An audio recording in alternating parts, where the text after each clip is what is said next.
episode 2 of Catfish Man's movie reviews for Collections.com. I want to say once again, thank you very much to Corey Buckner for inviting me to do these reviews. I'm already doing reviews on my own site at ilikebadmovies.com. Make sure you visit there, but also make sure you go over to Collections.com. That's COLEXIONS.com if you're watching this on YouTube or on my own site at ilikebadmovies.com, because I want you to go over to Collections.com, bask in the glory that is all these collections from people like me, retro gaming collectors. We share our collections, we share our stories, and this weekend, the 3rd of May at 7 p.m. Mountain Standard Time, so I guess that would be 8 Central Standard Time, we're going to be having a retro show and tell. It'll be our 4th one, and hope to see some of you folks there. If you got some goodies to show off, we want to see that.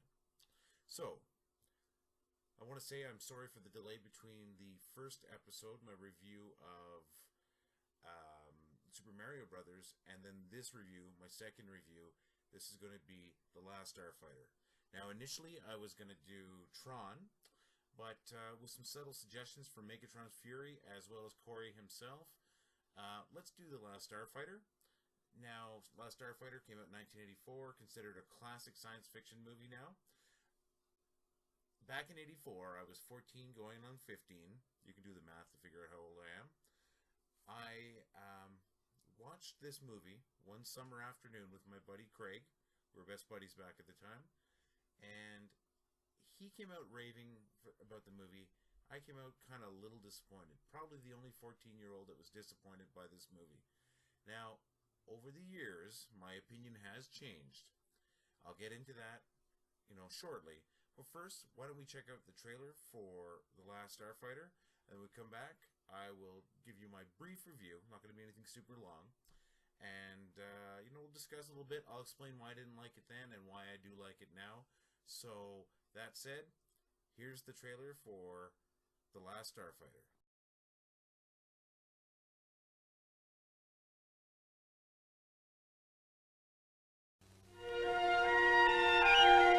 Come on, Alex! They're here! Alex Rogan had a dream. You really are leaving here, aren't you? To be as far away from here as possible. You get your chance. When it comes, you gotta grab it with both hands. It started with a game. You're gonna bust the record! But it wasn't just any game. You have been recruited by the Star League to defend the frontier against Zur and the Kodan Armada. And then, one night... Centauri's the name. We have to talk about a matter of utmost importance. Step into my office. I've seen him come and I've seen him go, but you're the best, my boy. Light years ahead of the competition. Hey. Alex didn't find his dream. Hey, look out! Oh, dear. Hey.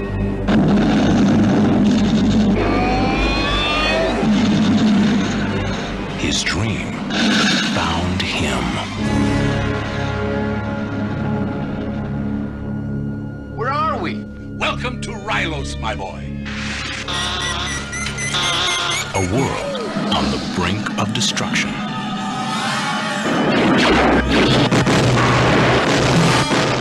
You were recruited by the Star League to defend the frontier against Zur and the Kodan Armada. Of all the life forms, on all the planets, in all the galaxies. Oh my God!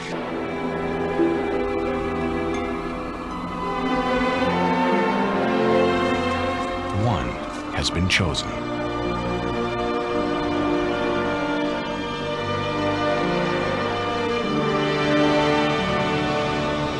Alex Rogan. Alex? I'm Max. Is the last Starfighter. For every Earthling who's ever imagined traveling beyond the stars. Maybe there is a Starfighter left. I love you, Alex Rogan. Comes the unforgettable story of one who made it. The Last Starfighter.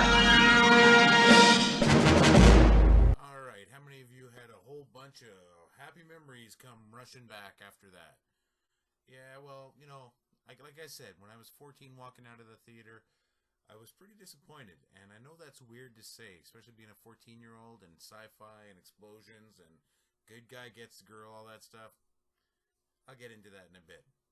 Let me just say, Starfighter tells the story of a young man, Alex Rogan. Alex Rogan has big dreams, but he lives in a small world. He and his mother run the Starlight Trailer Park. He's got dreams of going to at least a big name college. Dreams get dashed. He gets upset. Takes out his frustrations playing a video game called Starfighter that was installed just outside the store in the trailer park that he and his mother run. He'd been playing it for a little while. One night after getting the news that he's not going to be going to the big game college because he didn't get the loan, he decides to just get his frustrations out, as I've already noted. He's playing the game. One of the fellow trailer park tenants notices that he's about to get the high score, rounds up everybody, says, "Oh, Alex is going to get the world's high score." And then, of course, everybody gathers around. Big, exciting thing. I guess nothing really happens in the trailer park, so when somebody's getting a high score in a video game, everybody's got to rush down. Sounds pretty cheesy, you know, but cheesy is not necessarily bad in my world. So, well, anyways, turns out that the video game is actually not just a video game, but a recruitment device brought to Earth by an alien called Centauri. Centauri is played by Robert Preston, a great character actor that you'll recognize right away if you haven't seen the movie. But anyways, it's to recruit people or aliens and creatures to join the Starfighters, part of the Rylon League, Star League, I should say. Now, the Rylon Star League are fighting against the Kodan Empire, which is being assisted by a traitor from the Rylons. And the Kodan Empire wants to take over the galaxy or universe and then, you know, enslave everybody. The Rylon Star League are the good guys. Well, Alex is recruited. He doesn't know he's recruited. He ends up going for a drive in a flying car owned by Centauri. Meanwhile, he's replaced back at home with what's called a beta unit, or like an android of some sort. Doesn't quite fit in socially yet. Makes some interesting mistakes when it comes to the relationship between Alex and Maggie. Maggie played by the gorgeous Catherine Mary Stewart, a fellow Canadian. And you might actually recognize her from another movie called Night of the Comet. Another great movie. Cheesy 80s movie, but watch it if you get a chance. That's beside the point. So anyways, Alex ends up at this star base with a whole bunch of starfighters, everybody being trained. He doesn't believe it at first. And then when he finally does figure out what's going on, he just wants to get back home. This isn't right. It's not his problem kind of thing. Disappointed, but obliging. Centauri brings him back home. When he gets home, he finds out that things aren't quite the same. He's being hunted because the Kodan know that he was recruited as a starfighter, and of course now his well-being, the well-being of his friends and family are in danger. So he decides to do the only thing that he really can do is, he'll become a starfighter and defend the universe or galaxy, or whatever it might be, from the Kodan Empire. This movie is a fun movie, a very fun movie.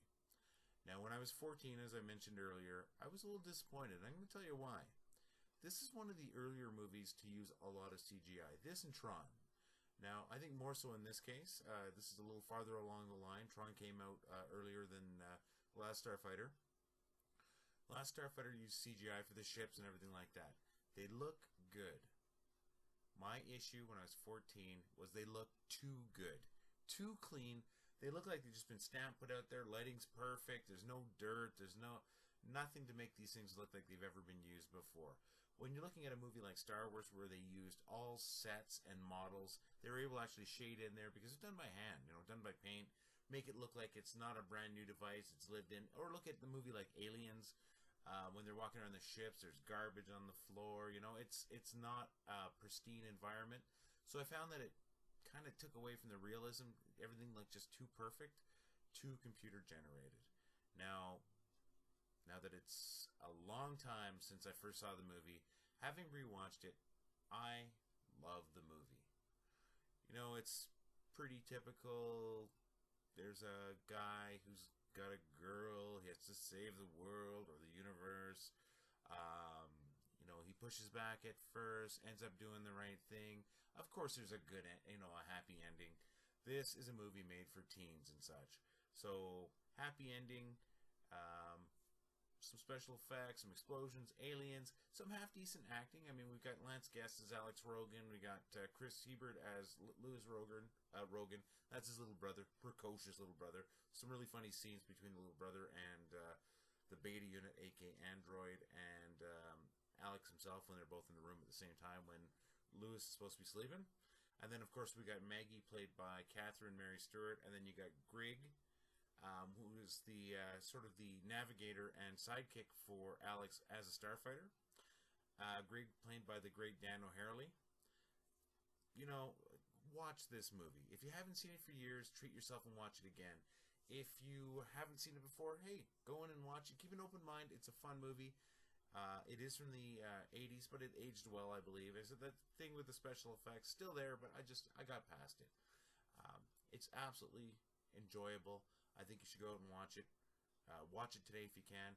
It's one that you can find on Blu-ray for under $10, at least here in Canada, under $10. It's a cheap find. I've got it for $8, I believe, at a local Walmart, and Walmarts have pretty much the same prices across Canada, so go and grab it. I'm sure it's not much more. In fact, it's probably less in the States. So that's The Last Starfighter. It's a pretty fast review, but I wanted to get something out for you guys, and I want to say, watch the movie. Go to collections.com. That's colextions.com if you're watching this on YouTube. Also, go to I Like Bad Movies if you're not watching this on I Like Bad Movies. Go to both sites and keep it retro and keep watching movies. Thanks, Corey, for the opportunity once again to be doing these reviews. And Megatron's Fury, thanks for actually putting the bug in my head for this movie.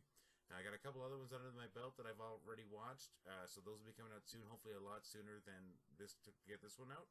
So, everybody have yourself a fantastic evening, afternoon, day, whatever's happening, and hopefully you'll see another one of these reviews by me shortly.